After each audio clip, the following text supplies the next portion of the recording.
সাধারণ মানুষের স্বাস্থ্যের জন্য, যাতে স্বাস্থ্যের ক্ষতি না হয় এবং খাবার দাবার যেন সব জায়গায় হাইজেনিক থাকে, সেইটার জন্য আমাদের কাছে বিভিন্ন জায়গা থেকে খবর আসছিল খারাপ খাবার করা হচ্ছে, বিভিন্ন হোটেলে বাসি পচা বা অনেক রকম কেমিক্যালস মেশানো হচ্ছে।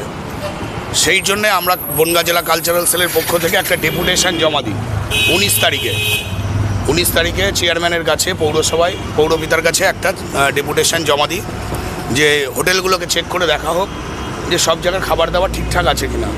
কারণ এটা সাধারণ মানুষের জন্যই আমরা পথে নেমেছি, সাধারণ মানুষের জন্য এই ডেপুটেশনটা দিয়েছি এবং পৌরসভায় জানিয়েছি।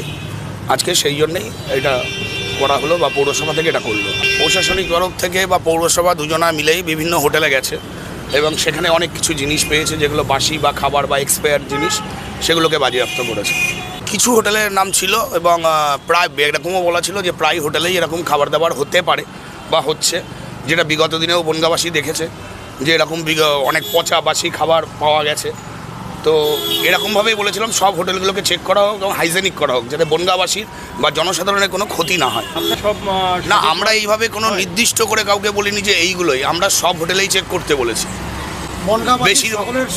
বেশিরভাগ হোটেলেই আপনারা চেক করে দেখুন খাবার দাবার ঠিক আছে কিনা। এরকম না যে এই হোটেলটাই খারাপ, এরকম না, সব হোটেলকেই বলেছিলাম চেক করে যাতে হাইজেনিক খাবার দাবার থাকে, যাতে মানুষের ক্ষতি না হয়, সেই জন্যই বলা হয়েছিল।